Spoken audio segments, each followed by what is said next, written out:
Good afternoon, everyone, and welcome to our Healthy Living Together. Today on Wednesday, July 21st, I'm Louise Blashes. I'm the Director of Human Services here at McKenzie Health System, and we're just thrilled to have you with us today for our program on stroke prevention. I would like to explain that your audio is automatically muted. At the bottom of your screen, if you click on the question and answer function, please submit your questions to our speaker and I'll make sure that they get answered or we address them. And then this event will be recorded and available on our McKenzie YouTube. And following the program, Nina Barnett from our community relations will email our contacts the link for this. And I also would like to say special thank you to our social work intern student, Kara Booms from Indiana Wesleyan University, who's doing our recording today. I am very pleased to be able to say that McKenzie is stroke certified ready, and this is fantastic for the people who live within our community. And I'm thrilled to have our Director of Nurses, Rebecca Stoliker, give our presentation today. She has her bachelor's degree in nursing and is a wonderful leader with us here at McKenzie. So without any further ado, I'm very pleased to turn the program over to Becky Stoliker. Well, thank you, Louise. So I have a little presentation here for us today to talk about stroke prevention. Why are we talking about it? Well, stroke is the 5th leading cause of death and a leading cause of disability in the United States. So it impacts a lot of people, and there are some things that we can do to prevent it, and so we will talk about that. But first, let's talk about what a stroke is. Strokes are when your brain tissue is damaged because of a loss of blood flow, generally sudden, and that results in a loss of neurological function. Could be confusion or other things. Strokes can be caused by a blockage or a blood clot, or from a blood vessel that leaks. Think about your pipe leaking versus having your pipe in your bathroom clogged and having to get rid of that. Same sort of thing for your blood vessels. So those causes are 2 different types of stroke. So the first stroke, most common, 85% of strokes are ischemic, which means that it comes from a clot. And a lot of times, I got a cute little picture there. Like I said, just as it would for your pipes, it's going to clog up your vessel and not be able to let blood flow through, which can cause damage to the vein. So the larger the vessel that's in, the larger the damage or the symptoms that you're going to be seeing as well. And because of this, obviously, the longer your brain is without oxygen, the more damage there's going to be to it. So ideally, we can give a medication called TPA through an IV if it is available within a certain onset of time from the stroke to be able to reverse that effect and break that clot up, essentially. So the other type of stroke, less common, is a hemorrhagic. So this would be a leaking vessel. And that could be an aneurysm that ruptures or just a weakened vessel. And so our treatment for that would be to control bleeding, a lot of times with controlling your blood pressure and even surgery to repair that vessel as well. Damage or effects are based, like I said, on the size of the damage and the location. If you have a larger vessel, it's going to be shutting off blood flow to a larger area of your brain. If it's just a small vessel, then maybe you won't notice symptoms as much. It's going to be a smaller impact to it. Not a type of stroke, but a TIA or transient ischemic attack is like a warning stroke, they call it, or some people might call it a mini stroke. The difference between a TIA and a stroke is that TIAs are resolved. So without any additional intervention, the loss of function that you get from a TIA resolves completely on its own after the blood flow returns.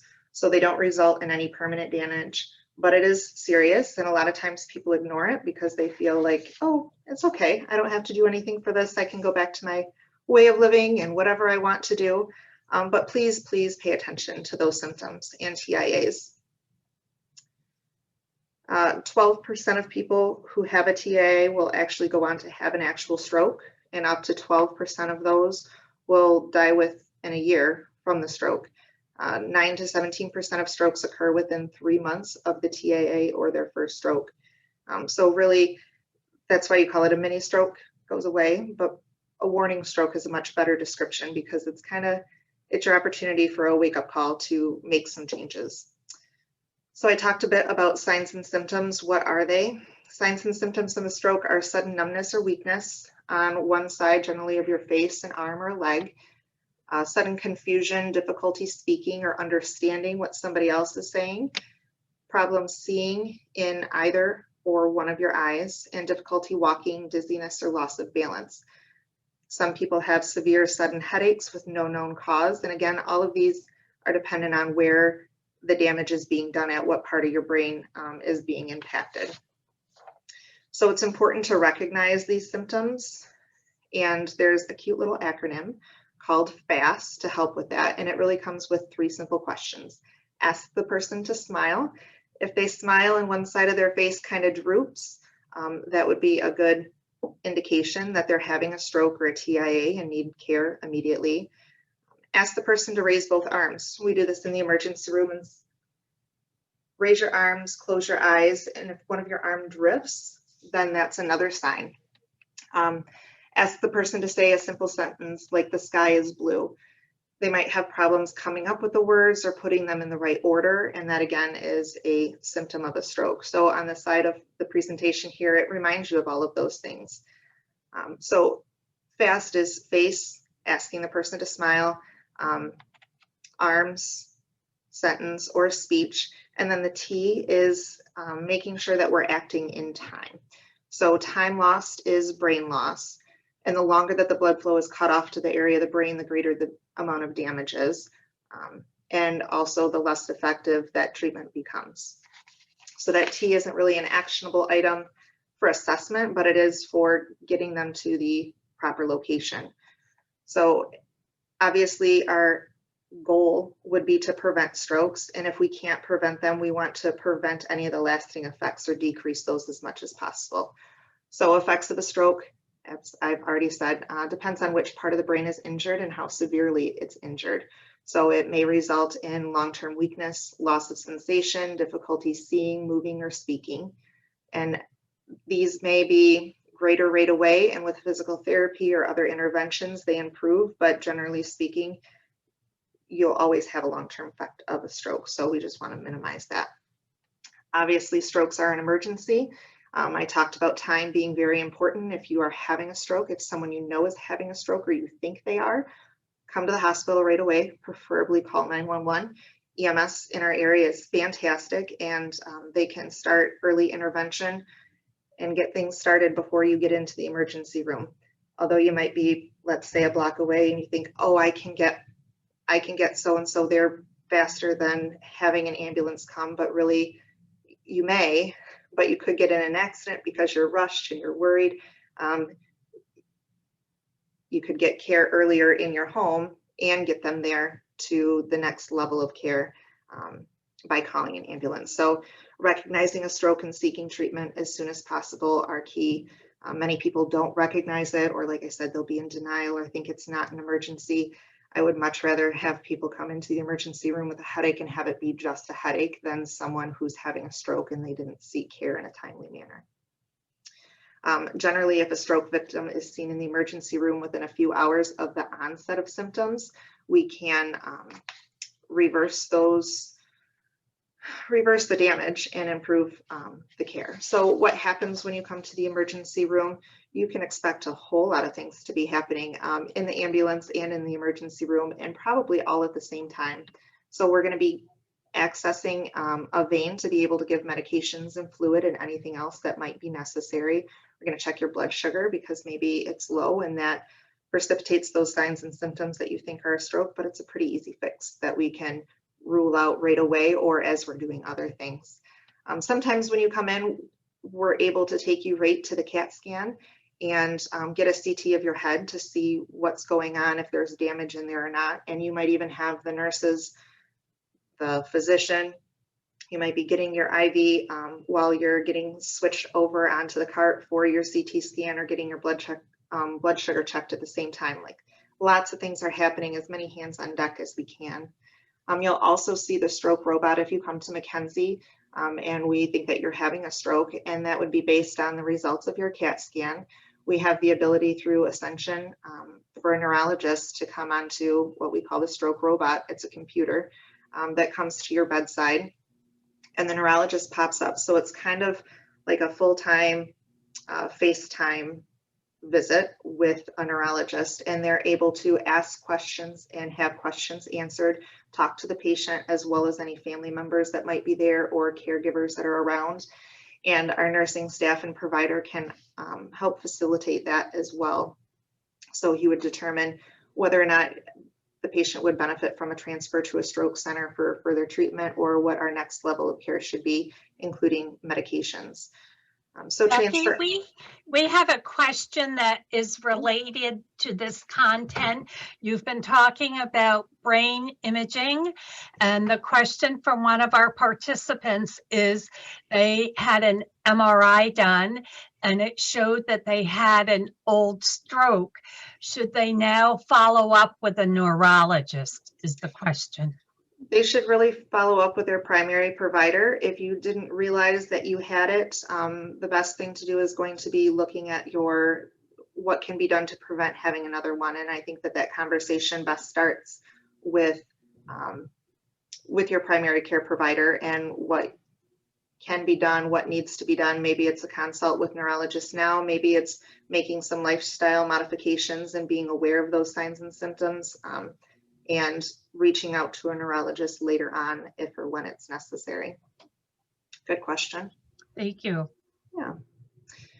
A lot of times we will transfer our stroke patients to St. Mary's in Saginaw, St. John's down in the city, Providence, Novi. Our stroke robot is through Ascension, so all of those are comprehensive stroke centers.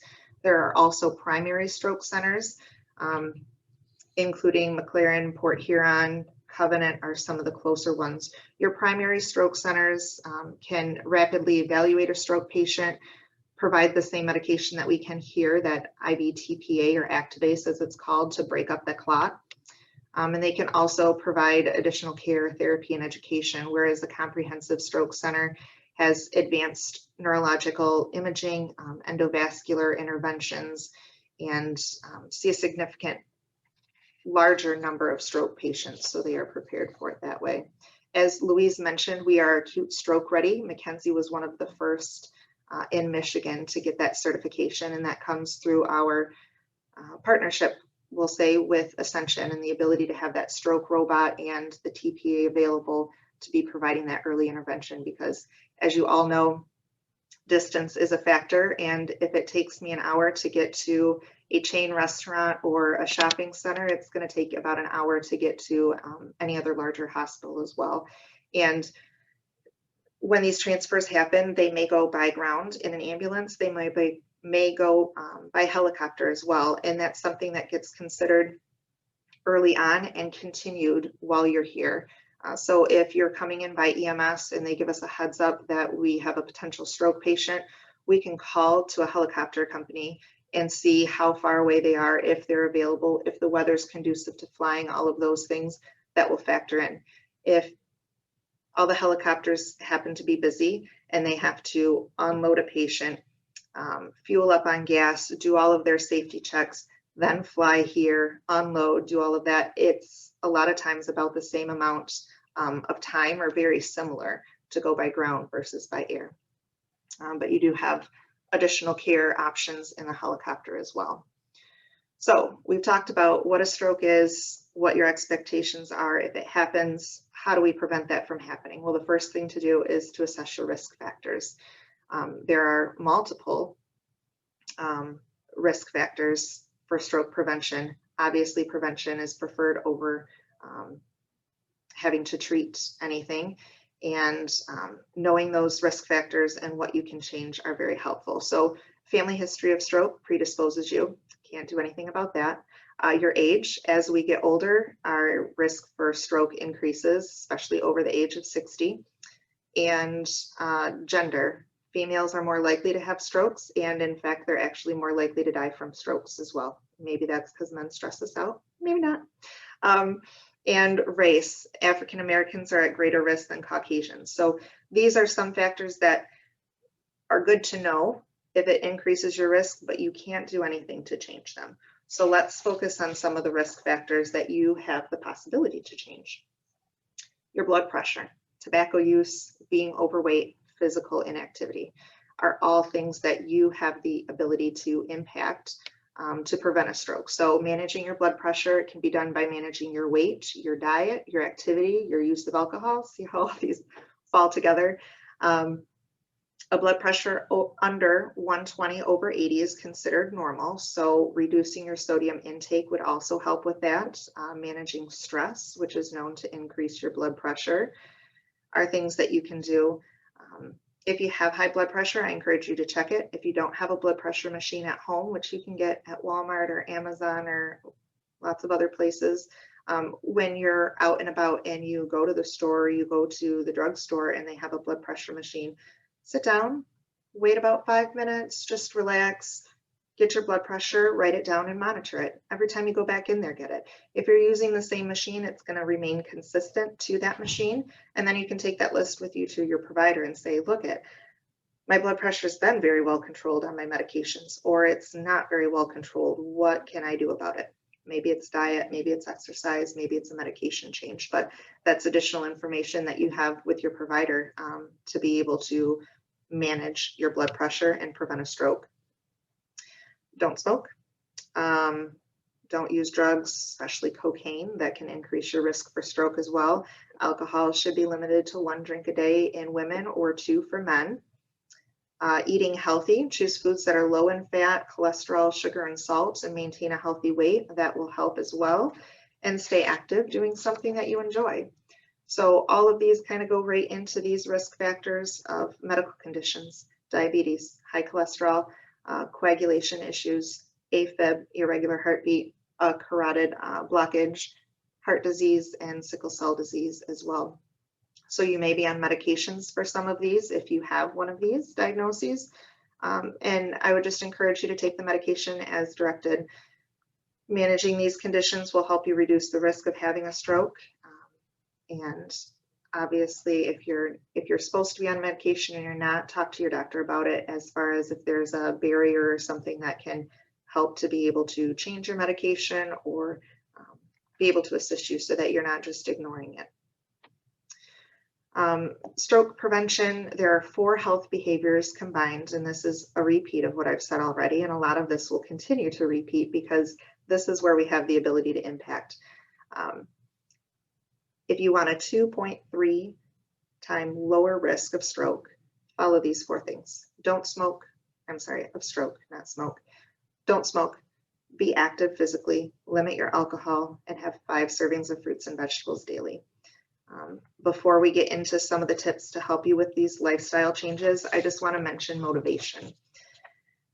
It's easy for me to sit here and tell you this is what you need to change and this is why, but what's your why? If you don't have a desire to make a change to prevent stroke or get healthier in another way, then it's not going to happen and you're probably not going to be successful. So I would encourage you just to find out what your why is, what drives you to make that change. Is it to be healthier for yourself or for your family? Is it to prevent a stroke because you have such a large family history of it, or you see that you have a lot of risk factors?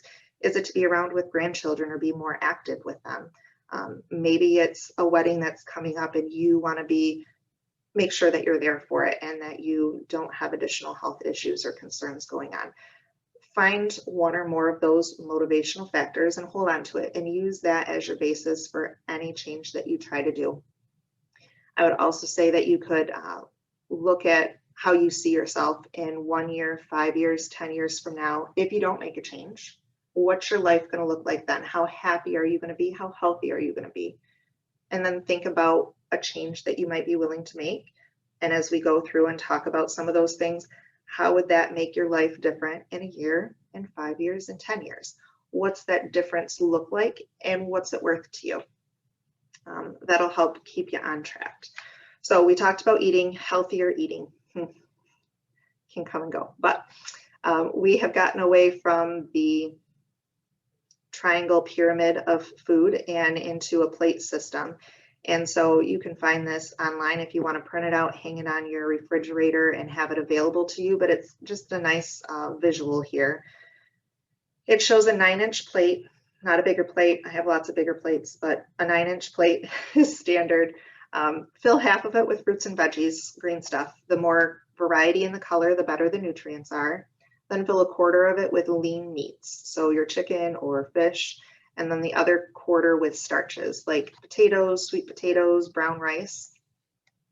Add a serving of fruit and milk, and there you have your meal.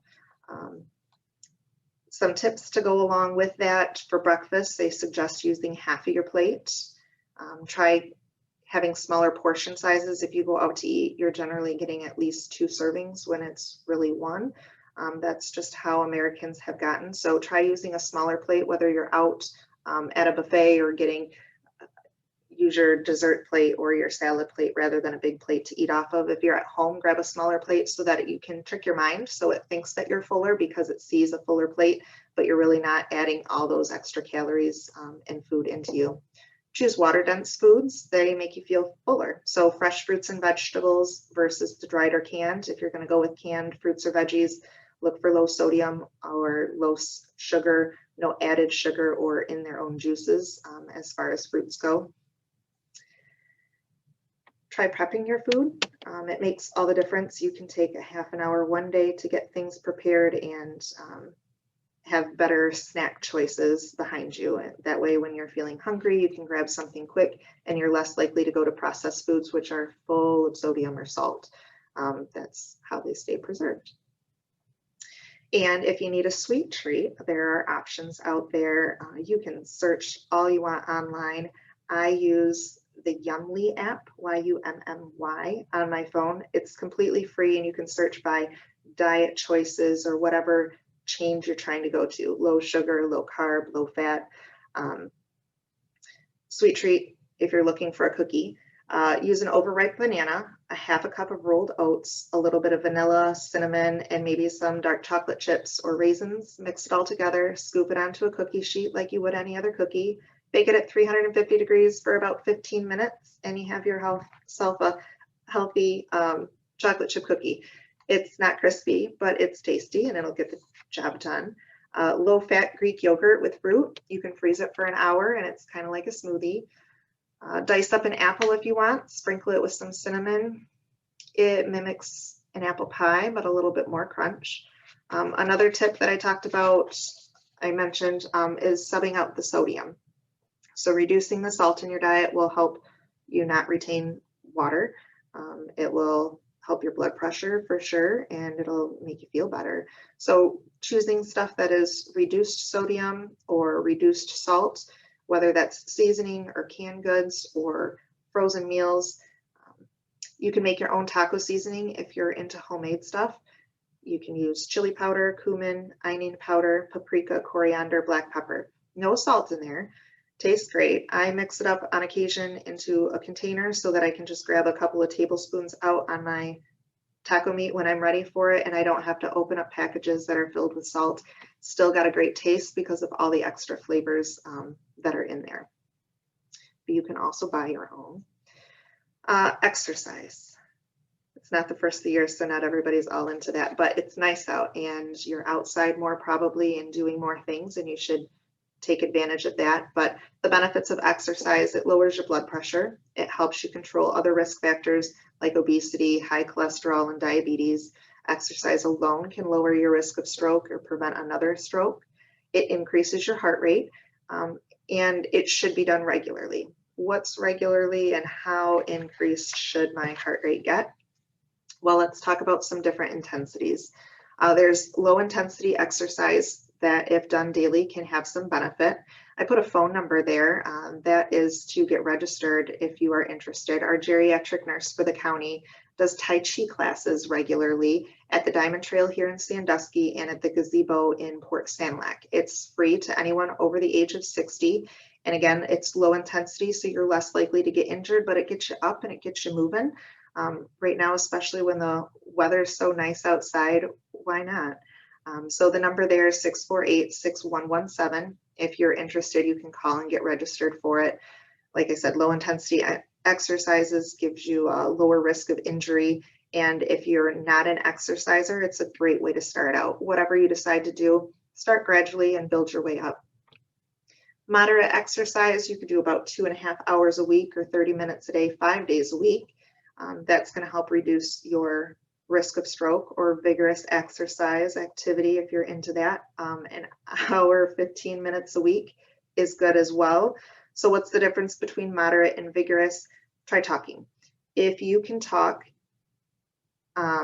while you're doing exercise and you're breathing hard, but your conversation's okay, that would be a moderate exercise or moderate intensity. If you can only say a few words before you have to take a breath, then you're doing something vigorous. And that's going to be different for me than it is for you, than it is for anybody else. But do whatever gets you moving. It doesn't have to be a cardio class. It doesn't have to be Tai Chi, although it's really nice and it's relaxing, so it helps reduce your stress also. But gardening, picking weeds, vacuuming, walking the dog. There's some pictures down here at the bottom. Whatever you do to get you up and moving is beneficial, and it's better than not doing anything at all. So take credit for the things that you do already, even if they don't necessarily feel like exercise. And if you've had a stroke, you may have been in a stroke rehab program, and they can get you going with exercise as well, and figure out a program that's right for you. If you have specific concerns medically, or you're concerned with a workout program, if you wanted to go that in depth, have a conversation with your provider first and see what they recommend, or at what level, maybe a target range for your heart rate, not to go over or to stay in between, for the best exercise for you. So diet, exercise, smoking cessation. Thankfully, I've never smoked, so I don't know how difficult it is firsthand, but I've talked to a lot of people that have tried and failed, and a lot of people that have tried and succeeded. And you can do it. Ask your doctor for help, join a support group, set a quit date. Goals are great. They give you something to look forward to. Start tapering off of it. Ask family or friends for help, for support, in addition to, like a Facebook support group or something else. There's a picture here up showing the stages of quitting. And it's really pretty amazing how your body will adjust and benefit from quitting smoking. So within 20 minutes, your heart rate and your blood pressure drop back down to normal levels. And you can see at 12 hours, 2 weeks, 6 weeks, it's a continuous progression of your body being happy to not have that in its system. At 6 months, the smoker's cough and shortness of breath are disappearing, your lung capacity is improving, and at a year, your risk for heart disease is half as high as it was. And therefore, your risk of stroke is decreased as well. So you can plan other activities for the times that you normally smoke. Maybe know who you used to smoke with and try to avoid it at peak times that are stressful for you or that you're looking to smoke. Try to keep some healthy low-fat snacks on hand, celery or carrots, even pretzel sticks, or if you are afraid that you're going to be gaining weight because now you're eating just to put something in your mouth, grab some straws and cut them up and have those to chew on, or toothpicks, just so you have something in your mouth, and that might help you get through some of those cessations and help you quit. Drink lots of water and celebrate successes, whether they're small or large. Do it on a daily basis, do it on a weekly basis, whatever works for you to keep you motivated. And that success might be an ice cream cone. It might be a walk out with your girlfriend because you weren't making time for yourself, and now I'm going to do that. I'm going to take that extra few minutes to do something that I enjoy because you cut back by a pack or cut back by 3 cigarettes a day or whatever it might be. There are also a lot of additional other resources out there. There's an 800 number, 800 Quit Now. There's multiple websites here that are listed. You can text quit to a certain number. There's apps for your phone if you're into that as well. All of these have support services, have tips and tricks. A lot of them have different peers that you can network with. Maybe it's a Facebook group, maybe it's a support group that meets weekly or monthly. Find what works for you, because what works for you might not work for me or the next person, but you need to make it work for you. Otherwise, it's not going to be successful. So knowing that why, keeping yourself motivated, and doing what's right by you. I also wanted to mention our chronic care management program. So we have some registered nurses that are care coordinators, and their job is also to help keep you healthy, help you manage your diseases, whether it's stroke prevention or your blood pressure. And they can help keep you motivated, provide additional resources and feedback there too. So if that's something that you're interested in, mention it to your provider the next time you're in, or give us a call here at the hospital and we can get you connected with someone there too. So I'm going to summarize and say it again. Monitor your blood pressure, control your cholesterol, keep your blood sugar down, be active, eat healthy, lose weight if you need to, don't smoke, talk to your doctor about aspirin or another medication. This slide comes from the Stroke Association, but really it summarizes everything else that I've already said and continue to say. All of these are things that you can do to help prevent a stroke and make yourself healthier in a lot of other ways. A lot of these combine together. If you're controlling your blood pressure, then you're probably more active and you're probably eating better and you're probably losing weight. And you can pick off any of these that you want. And if you start with one, you will see changes in the other. It's just a trickle effect. If Becky, you're a visual, we had another question slip in. Okay. And it's about medication. Our participant says their neighbor had a stroke, but can't afford to take the blood thinning medication. Is there any help there? There is.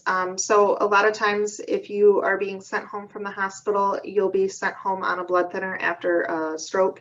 And there are lots of different programs out there that come from the drug companies, that come from your insurance and other places. And so I would encourage you, if the cost is a barrier, to have that conversation with your provider or your care coordinator, or do some research on your own if you want. But a lot of drug programs will have an opportunity for you to get that medication free, maybe for a month, maybe 3 months, 6 months, 12 months, or maybe it's at a reduced cost as well. And so those different options can help you through a critical time.